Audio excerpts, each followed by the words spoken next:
Vamos a saludarlo por el nombre, porque la gente ahora estila saludar por cargos. ¿Ah, sí? Sí. Félix Kraus. ¿Cómo va, Félix? Hola, buen día. Muy bien, gracias por la llamada. Acá Hola, muy Leo buen y día, Julia buenas te tardes. saludan. Mariano Pinedo te acaba de dejar un fuerte abrazo porque entra en una reunión. Bueno, retribúyelo. Bueno.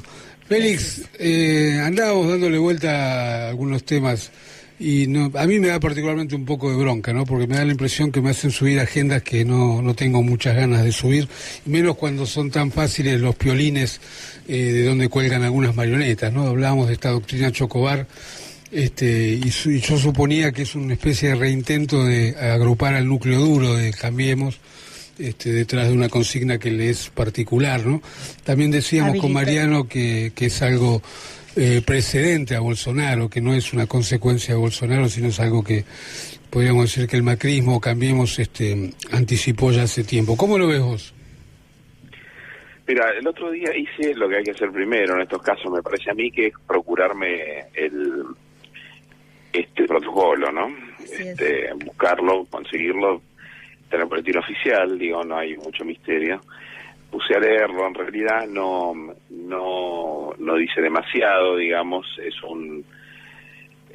un compendio de algunas situaciones. Vos viste que es un protocolo que tiene 2 carillas, ¿no? No es una pieza muy sofisticada, los cuales algunas de las situaciones que prevé son situaciones probablemente regulares de una situación crítica en una intervención policial, y hay 2 o 3 de ellas que efectivamente son especialmente complejas o controversiales y tienen que ver con la diferencia entre el concepto de amenaza y peligro y la definición de peligro en aquellos casos donde no está claramente amenazada la vida del policía o de terceros, que tiene que ver con la huida y con la potencialidad de la agresión a otro, que es un campo de ambigüedades donde, como bien decía hoy en un tuit José Miguel Vivanco, el CEO, digamos, de Human Rights Watch, en esas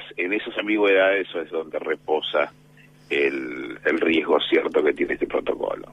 Digo, si este protocolo no existiera, la situación sería exactamente igual sobre la cantidad de situaciones controversiales que contiene la intervención de un policía en términos de su posibilidad de obrar en defensa de su vida y la de un tercero, solo que no estaría acompañado de una campaña de marketing que pretende presentarse como una contención, como una cobertura, así fue dicho, ¿no? Como una cobertura, así lo dijo hoy también el gobernador de Mendoza, como una cobertura de los policías y su presunta imposibilidad de actuar en la actualidad. Ni una cosa ni la otra es cierta. Yo no comparto mucho la visión que tiene Alberto Fernández, que ha repetido largamente en los medios de comunicación, de que esto es establecer que el deber de obrar está, digamos, compelido por el uso de armas letales para hacer cesar, por ejemplo, una huida. Yo creo que los policías están tan amenazados como antes de ser procesados si llegan a intervenir en una situación problemática como en el caso de Chocobar, digamos, el cumplimiento a Chocobar, en ese caso lo han beneficiado indebidamente. Según mi mirada, él no estaba cumpliendo ningún deber ahí. Han dado con jueces complacientes frente a la violencia institucional que terminaron convirtiendo un homicidio calificado sin ningún tipo de atenuantes en un exceso en el cumplimiento del deber agravado, un homicidio en exceso de cumplimiento del deber agravado que lo pone en una situación mucho más bueno. Esa es mi lectura del asunto. A mi juicio no ofrece ninguna dificultad, estaba fuera de su jurisdicción y fuera del horario de trabajo, no estaba cumpliendo ningún deber. A mí me parece que esto no forma parte de brindarle ninguna herramienta jurídica a la policía que antes no tuviera. Me parece que lo que no se le brinda es herramienta de capacitación y un enfoque claro respecto a que el tema central es entrenamiento, adiestramiento para el manejo de estas situaciones críticas. Mira, hoy me sorprendió mucho leer una declaración de Roncaglia, que es un tipo serio, sí, digamos, subiéndose a esta ola y diciendo algo que habla mal de él, ¿no? Dice, ante una situación de un hecho grave, la policía queda inmovilizada porque no sabe cómo obrar y entonces ahí muere. Bueno, además él vivió una situación así, por lo cual personalmente cuando intentaron robarle en su casa, de manera que él sabe muy bien que un policía bien entrenado sabe cómo obrar. Y si no sabe cómo obrar en una situación así, ha fracasado el núcleo del entrenamiento profesional, porque es en esas situaciones de alto estrés y de máxima tensión donde debe enfocarse casi todo la capacitación de un policía, digamos. Sí, Chocobar es un claro ejemplo, ¿no? Eso.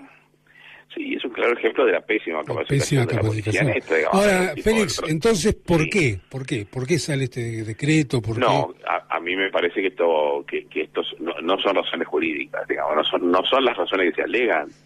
Me parece que hay un intento, digo, por supuesto ya esto no es una lectura de abogados, digamos, y por supuesto hay otros que tendrán una mejor que la mía, pero me parece que se pretende llevar el foco del debate político a un campo que pueda resultar más propicio para las visiones políticas de la fuerza gobernante, por dos razones, ¿no? Una, primero, porque no se habla de economía, y luego porque se deben haber entusiasmado con esta ola filofascista o fascista de Brasil y del mundo, y después porque al fin y al cabo se trabaja sobre el miedo, digamos, que es una sensación indominable, ¿no? Cuando se genera miedo y sobre ese miedo instalado en el tiempo, que es el pánico, toda la sociedad se vuelve más manipulable. Entonces, bien administrado y bien operado, bien manipulado, puede dar resultados. Claro, esto requiere inescrupulosidad, ¿no? E ideas de manipulación sobre la sociedad, pero bueno, eso son decisiones éticas de cada uno. Claro. Ahora, jurídicamente, ¿podríamos decir que es un mamarracho? No, jurídicamente es una pieza débil, digamos, que tiene algunas contradicciones internas. Si lo leeríamos renglón por renglón nos daríamos cuenta que hay algunas consideraciones que contradicen los renglones anteriores o que por lo menos no son coherentes, y me parece que no le ofrecen a la policía nada, no le dan ninguna herramienta jurídica nueva para la acción. Me parece que ningún policía hoy tiene las manos atadas a ningún lado frente a una situación crítica. Eso no es verdad, de ningún modo es verdad. Me parece que obedece a la idea de que es redituable este discurso, digamos, de aliento al metabala, ¿no?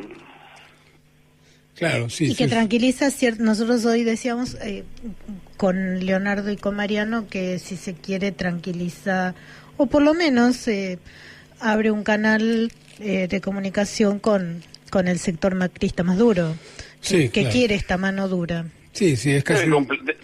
Debe complacer a mucha gente que se siente abandonada a la hora de pagar las tarifas, ¿no? Exacto. Seguramente. Como una estrategia política. Creo que el tema quedó más o menos claro. Félix, tengo otra inquietud, a ver si tenés opinión. El tema Paolo Roca. Sí. Bueno, es muy impresionante, ¿no? Que un empresario de esta jerarquía en la República Argentina esté sometido a esta situación. Yo siempre digo, un poco en broma y bastante en serio, que no deja de darme un poco de regocijo a mi mal espíritu bolchevique ver a uno de estos empresarios que decía que el problema de la Argentina era el costo de los salarios, como dijo alguna vez Roca en un coloquio de idea, ¿no? Sí. O a Pejarmona diciendo que las chicas se embarazaban para cobrar un plan, verlos después procesados por coimeros, o peor todavía, por cartelizar con una banda de funcionarios medio lumpenes la obra pública, mientras levantaban el dedito para hablar de la moral de los trabajadores, verlo procesado por un juez mal entrazado con apellido de verdulero, bueno, puede ser una especie de venganza poética. Pero bueno, esta por supuesto es una mirada muy cortita, y inmediatamente después lo que viene es otra cosa, ¿no? Me parece que acá está en juego algo muy grande, ninguno de los que están jugando a esto son improvisados, digo, Corro Bonadío, que puede ser un personaje un poco desmesurado, a lo mejor sí, siempre fue un medio estrafalario, aunque tampoco creo que en esto esté jugando por la libre desde ya. Pero bueno, los fiscales no son ningunos improvisados, son tipos astutos, con mucha experiencia. Acá más que ver a quiénes son los perseguidos, hay que ver quiénes quedan afuera. Y sí es evidente que uno puede hacer una lectura de esta causa en clave de la guerra comercial entre China y Estados Unidos, claro, respecto a ver quién se queda con las grandes obras aquí, quién se queda con las grandes empresas aquí, y una de las alternativas es que los socios de los chinos, si es que los chinos quieren jugar, en lugar de ser Techin, sea una empresa norteamericana que se quede con Techin, ¿no? Sí. Acá hay evidente un daño fuerte. Ahora se están metiendo un jugador muy grande, nadie dice que no puedan ser derrotados, pero quien tenga semejante ambición debe ser un gran jugador también. Y esto comenzó en Brasil con Odebrecht, ¿no? El mismo juego, me parece. Sí, con agravantes. Sí, que cometió el pecado de ir a construir el puerto de Mariel, por ejemplo, en Cuba, y otros y en el propio Estados Unidos, y con tener obras en el propio Estados Unidos. Me parece que es un precio que están pagando y que aquí quieren empezar a pagar. Ahora, hay que tener ganas de confiar en Bonadío, ¿no? Pero que yo no creo que se confíe en Bonadío, a ver si está claro, digamos. Me parece que cuando uno mira esto en una secuencia, en una perspectiva, son instrumentos, herramientas, digamos. Probablemente es descartable, digamos, Bonadío. Sí, Bonadío es lo de menos. Descartables somos todos, pero él juegan. Pero claro. Algunos están jugando, digo, me parece como instrumentos de otros grandes jugadores. Es curioso, Félix, porque incluso hicieron que Bonadío apartara un poco la mirada del kirchnerismo, ¿no? Encarnizado ahora con estos grandes popes de la industria. Seguro, es probable, digamos, yo creo que sí, hay personas que tienen una mirada estratégica de su propia vida y a lo mejor deciden arrojarse a estas grandes corrientes, digamos, ponerse... Hola. Y lo cortaron. Y tomar un partido y transformarse en elegir uno de los bandos o de los múltiples bandos en la contienda. Otra que tenga una mirada realmente muy desquiciada, digamos, un poco delirante, y crea que es un jugador más. Yo, digamos, francamente, no creo que nadie pueda estar tan loco creyendo que es un jugador más en semejante batalla. Pero bueno, no hay que Quiero imaginar que este hombre lo tiene claro. Félix, te veo bastante tranquilo. No sé. Lo que vos decís. Ahora, qué bueno esto que vos decís, qué interesante esto que vos decís, porque si no uno se queda en el corto alcance. Para mirar el tablero completo, uno debe hacer avistaje, digamos, de todas estas situaciones de las que vos das cuenta. Es decir, qué se mueve claramente y qué mueve estos intereses, porque con chiquitajes estamos perdiendo de vista el elefante que ya no nos pasa por atrás, nos pasa caminando por arriba. Sí, hay que hacer el ensayo, digamos, uno no está exento de equivocarse, por supuesto. Sí, por supuesto. Análisis que yo ensayo con herramientas que me dan otros, digamos, análisis a partir del análisis de otros que saben de verdad y conociendo un poco. No se me tira menos, don Félix. Félix, te veo tranquilo. No. Te veo tranquilo para hacer ya un largo tiempo que estás al lado de Granovsky.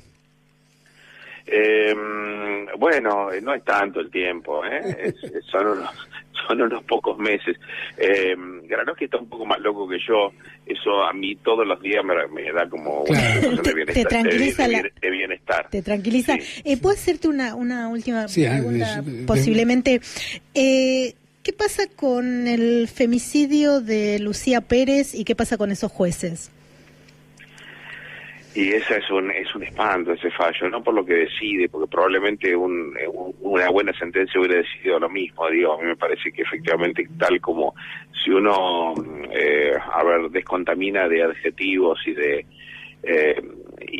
toda la maleza maloliente que tiene ese fallo, Uh-huh. que es mucho, digamos, la decisión, todo parece indicar que hay muy poca prueba ahí en ese caso, ¿no? De manera que muy probablemente el resultado de 3 jueces mejor enfocados respecto a la cuestión, o de un jurado, hubiera sido el mismo. Ahora, todo el camino que hacen esos 3 jueces para llegar a esa conclusión es espantoso, ¿no? No el razonamiento jurídico, que es breve y puede ser preciso. Todos los caminos laterales absolutamente innecesarios que ellos se sienten obligados a mencionar. Que uno ahí se podría haber dicho simplemente que no había, como en tantísimas agresiones sexuales, que no había prueba de que efectivamente hubiera habido una agresión sexual, y con muy poca fundamentación se podría haber llevado al mismo resultado. Ahora, decir todo lo que se dice sobre las características de la víctima, impregnado de todo el machismo, todo el prejuicio, Claro. y toda la ignorancia que demuestran estos 3 jueces, es como un arquetipo hiperrealista de un sentido común anacrónico, digamos. Vetusto. Como volver al futuro al revés. De buena parte de la sociedad Ahí está el punto. que se expresan estos 3 jueces, que deberían tener alguna prevención a la hora de razonar, digamos, un mecanismo de inspección de sus propios valores y sus propias creencias para que no los atraviesen, los dominen, y además se sientan tan parados sobre esas de borde que lo escriben. Digo, que hay jueces que son más cínicos, ¿no? O más hipócritas, que creen lo mismo, pero no lo escriben. Sí, no lo escriben, claro. Vos fíjate solo una cosa, porque es un tema muy delicado y querría completar la idea para que no se me malentienda. Los jueces se hacen preguntas equivocadas y las responden mal. Construyen la víctima violable, que eso me parece que es lo más grave, ¿no? Digamos, una categoría de mujeres que pueden ser violadas y mujeres que nunca podrían ser violadas, lo que es además de un desconocimiento absoluto de cómo funciona el mundo, es una locura, digamos, es un festival de prejuicios. Sí, es una aberración. Es francamente, yo digo, no es el resultado, no es lo que decidieron en el caso lo que los debería descalificar para ser jueces, es lo que escribieron en el caso, claro, lo que descalifica para ser jueces. Y además se muestran como personas extraordinariamente vulnerables, como una visión pueblerina, digamos, del poder, en el cual le responden a la fiscal, que fue claramente imprudente. Fíjate, todavía se sigue hablando en las notas periodísticas del empalamiento, asuntos sobre el que no hay ningún tipo de evidencia, sino que además, y en las notas periodísticas sigue hablando de eso, generando además por lo menos tomas de posiciones sobre elementos inexistentes. Seguro. Pero además de esto hay hay respuestas a las profesionales de género de la provincia de Buenos Aires, hay respuestas a las publicaciones periodísticas, hay respuesta al movimiento de mujeres. Digo, son jueces evidentemente están siendo sometidos con un nivel de vulnerabilidad a las naturales tensiones de la sociedad en un asunto tan delicado, que la verdad que uno solo tiene que decir en este caso cuánto necesitamos que estos casos sean resueltos por un jurado, que claro, son muchas más personas que no fundamentan el fallo, y no por 3 que ya están más calificados y ya vemos que es una ficción, ¿no? Sí, uno es el juez que no quiere que le toque nunca, realmente, ¿no? Como ciudadano. No, claro. Es así la justicia también, ¿no?